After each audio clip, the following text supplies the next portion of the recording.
Oke, bismillahirrahmanirrahim. Assalamualaikum warahmatullahi wabarakatuh. Perkenalkan, nama saya Soraya Nugralia. Oke, kali ini kita akan kembali melanjutkan pembelajaran mengenai sistem komputer, yaitu kita sudah memasuki materi mengenai dasar-dasar microcontroller. Oke, apa sih sebenarnya microcontroller itu? Itu ya, kita kenalan dulu nih. Nah, microcontroller sendiri itu biasanya disebut sebagai microcontroller unit atau MCU gitu. Jadi kita lihat di sini ya. Biasanya disebut juga dengan MCU. Kemudian dipandang sebagai komputer dalam komponen IC atau chip yang dibuat untuk keperluan khusus tertentu. Maksudnya gimana sih?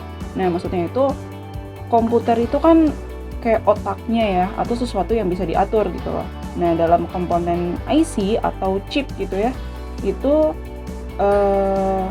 microcontroller itu sebagai komputernya gitu, sebagai otaknya. Dan nanti bisa kita atur untuk keperluan tertentu. Nah, terus apa lagi nih? Oh, ternyata microcontroller itu mengandung memori, mikroprosesor, dan perangkat input output yang dapat kita program. Oh gitu ya. Jadi isinya tuh ada memori, jelas untuk penyimpanan dong. Nah, mikroprosesor itu sebenarnya microcontroller ini adalah bagian dari mikroprosesor gitu.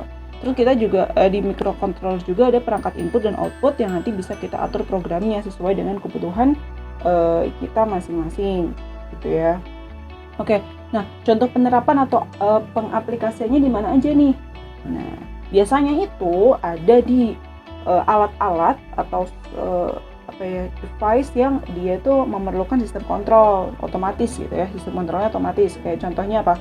Telepon seluler gitu kan, kamera, terus oven, microwave, dan mesin cuci. Nah, jadi dia punya sistem kontrol otomatis. Nah, pasti ketika dia menggunakan sistem kontrol otomatis pasti menggunakan microcontroller seperti itu. Oke, kita lanjut. Yang selanjutnya adalah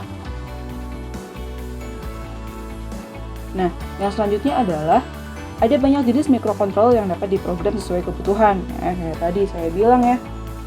Nah, kalau misalkan kita butuhnya untuk kebutuhan untuk telepon seluler dengan mesin cuci, ya jelas beda gitu programnya ya. Makanya beda jenis ya, sesuai dengan kebutuhannya kayak apa gitu. Nah, terus kalau misalkan variasinya apa sih perbedaannya? Biasanya tuh ada perbedaan dari jumlah bitnya, terus ukuran memorinya, jumlah jalur input outputnya, packagingnya, besar tegangan daya dan kecepatannya gitu. Pokoknya beda jenisnya aja lah kalau kita kebutuhannya beda.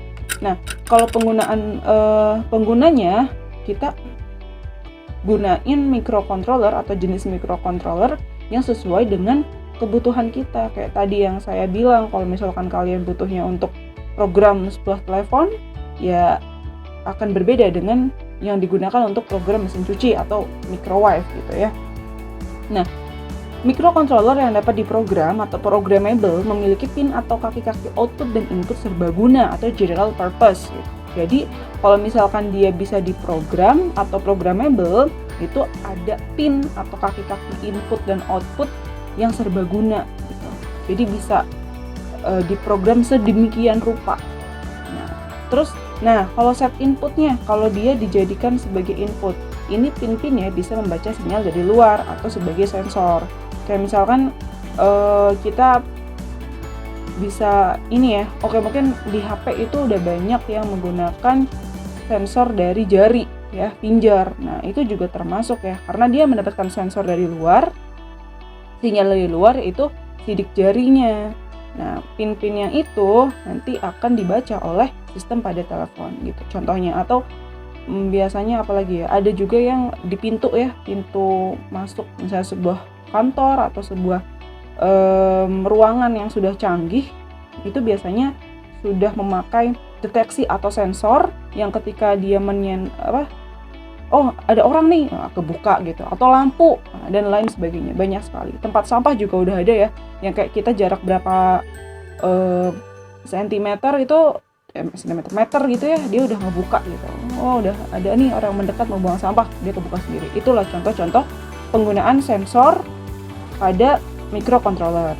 Kemudian kalau di set menjadi output gimana nih? Nah, pin-pin yang dapat mengendalikan perangkat eksternal seperti layar LED atau motor listrik. Nah, jadi kalau layar LED itu kan dia menampilkan gitu ya, ada outputnya gitu. Jadi si microcontroller ini juga bisa memberikan output atau mengendalikan perangkat eksternal, perangkat yang ada di luar. Oke, kita lanjut.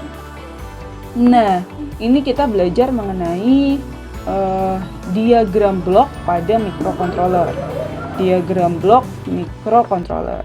Nah, ini jelas sebenarnya untuk microcontroller itu kan sebenarnya beda-beda ya jenisnya sesuai dengan jenisnya masing-masing. Tapi untuk secara umumnya itu yang pertama kita lihat di sini ada I/O port, ada port input dan outputnya, timer counter atau penghitung waktu, check pointer, terus ada internal ROM itu di internal ROM di pusatnya di tengah-tengah, akumulator, register, internal RAM, ada ALU, fungsi ALU ya, arithmetical, logical, unit gitu, logic, penghitungan logika, program counter, terus ada clock circuit dan interrupt circuit.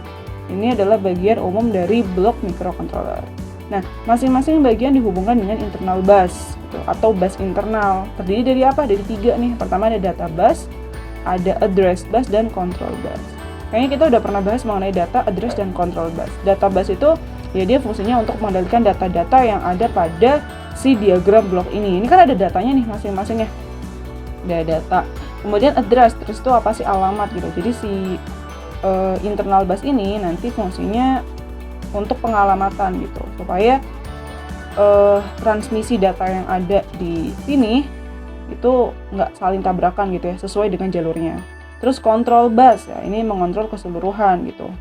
Sama aja kayak pengontrolan alamat juga, ini benar nggak alamatnya, tempat tujuannya, dan transmisi datanya benar atau tidak. Nah, itu mengenai microcontroller. Nah, microcontroller sendiri mungkin nanti kita akan belajar lebih lanjut dihubungkan dengan pemrograman dasar, yaitu kita belajar untuk membuat sebuah program pada microcontroller Arduino ya. Nanti pelajaran di selanjutnya, pertemuan selanjutnya. Dan Arduino itu salah satu yang microcontroller yang biasa digunakan pada sistem robotik. Tapi bisa juga untuk alat-alat lain, seperti ya tadi tempat sampah itu juga bisa, tempat sampah otomatis atau lampu otomatis yang dia fungsinya sensor ya, itu bisa juga menggunakan microcontroller. Nah, pada pertemuan selanjutnya mungkin nanti kita akan mencoba membuat sebuah program untuk pengendalian microcontroller. Untuk pertemuan sekarang sekian saja materinya, sedikit tapi padat dan jelas. Terima kasih. Wassalamualaikum warahmatullahi wabarakatuh.